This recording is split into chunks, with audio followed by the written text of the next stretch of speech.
Good evening and welcome back. Delmarva, a homicide investigation is underway following a shooting in Laurel. Delaware State Police have confirmed that their homicide unit has taken on a case following a shooting within the town limits of Laurel, Delaware. Now, at this time, a victim cannot be identified as next of kin are currently being notified. Now, according to police, the suspect or suspects in this case remain at large. Now, this is a developing story and details remain limited at this time, but 47 ABC News will, of course, update this story as soon as more details become available. Meanwhile, the Governor Moore administration and the Maryland Department of Health announced today a partnership for the purchase of a substantial amount of the abortion pill mifepristone in a move to protect reproductive rights in the state. Now, the Moore administration issued the following statement saying in part, quote, "As a member of the Reproductive Freedom Alliance, Maryland will not stand for this assault on women's health care." Now, this purchase is another example of our administration's commitment to ensure Maryland remains a safe haven for abortion access and quality reproductive health care, end quote. Meanwhile, affordable rentals are becoming harder and harder to come by in the state of Maryland, and the issue is impacting seasonal workers in Ocean City. 47 ABC's Jack Fitchner has the details. Following the COVID-19 pandemic, real estate officials are seeing that the rental market is up, yet there is no inventory to find places to stay. This is creating a negative impact for tenants across the state of Maryland. The rental market has been a misnomer really since COVID. We've had some real changes in the rental market since then. Rent prices in Maryland are exceptionally higher than the national average. Chris Hill, president-elect of Maryland Realtors, says that even with low interest rates where they are, it's created an affordability issue for renters. The real problem in housing right now, and we have a shortage not only for people to purchase a home, but there's very little inventory to rent as well. Ocean City is one place in Maryland that is struggling to find housing for students with seasonal employment. Amy Thompson, Ocean City Chamber of Commerce Executive Director, has been told that it is cheaper for students to find housing in Santa Monica, California, than it is in Ocean City, Maryland. Didn't occur to us that how in some ways it has become kind of unaffordable for some of these students to find housing here. Thompson is concerned that if housing is not found for seasonal workers, that it may impact the local business community. I'm hoping that we see a bit more market correction this summer. Otherwise, it's going to be a really challenging summer for our businesses who want to be open, who want to provide services to this influx of tourists that come in, and they may simply not have enough staff. The main factor for rent increases in the last few years is a shortage of housing. Salisbury realtor Charles Campbell says landlords are fighting to catch up with the market, which is causing a rise in prices.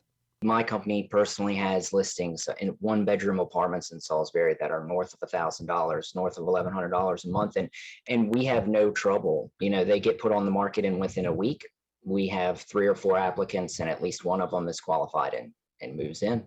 Campbell says the rental market is very competitive, and it is putting pressure on tenants.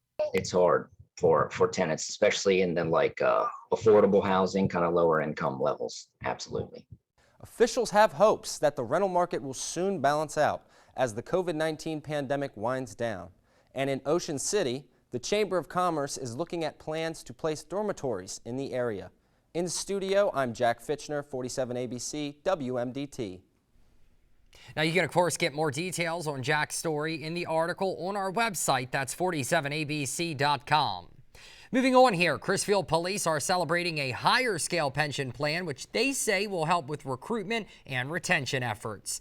Now, this was all made possible by a bill that was recently passed in the Maryland General Assembly. Now, Crisfield police officers can enroll in the law enforcement officer pension system. Chief Rick Taylor says this could even help attract talent from other departments, but that's not all. We have an officer here who's been here with Crisfield for 34 years, and under the current pension system, if he was to retire today, his pension would be approximately $1,100 a month. However, under LEOPS, his new pension would be somewhere in the neighborhood of $3,000 a month. Big difference. Now, all current staff will be able to roll over onto the new system, as well as new hires.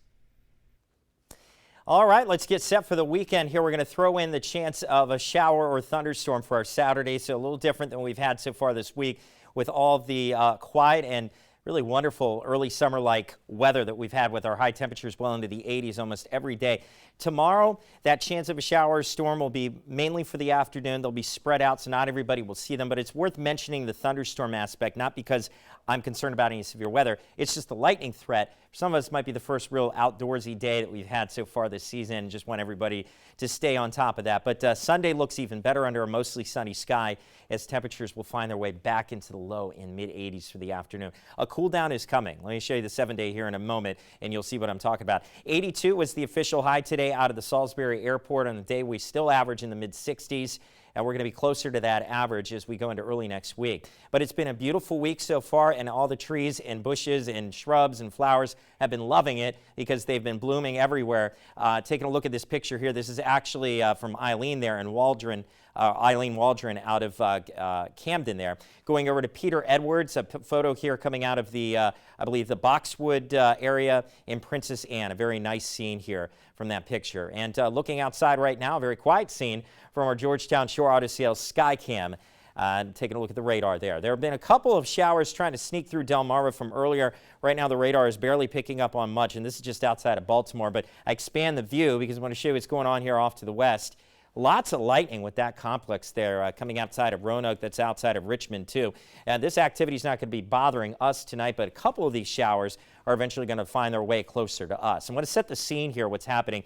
There's this area of low pressure that's just kind of meandering its way across the Appalachian Mountains. It's not very strong. It's just an influential system that's brought in some Gulf moisture, and you can see the spin there in the atmosphere with it. Enough instability that when it does track over us tomorrow, we'll have the chance of a shower or storm. Check out that cold front there out toward Nebraska. That one's coming through Sunday night to bring us our next shot for rain, and of course bring our temperatures down into next week. So let's talk about our weather here on Futurecast through the night. Couple showers moving through.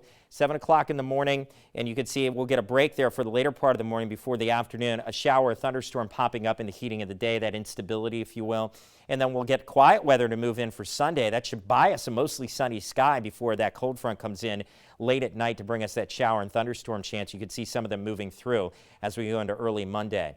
57 to 62 tonight under a few showers here late. 76 to 81 tomorrow for your Saturday scattered showers. Again, that chance of a thunderstorm in the afternoon. These will be widely scattered at most, so we'll just call them yellow paws just in case there for the Brazier's Carpet Care dog walking forecast. Watch that lightning threat, but the marine forecast otherwise looks pretty good out there on the water. Sunday as well. Monday, low 70s, 60s Tuesday. We'll talk more about this in my final weather coming up, but stay with us. We're going to have more DSI coming up on the other side of the break.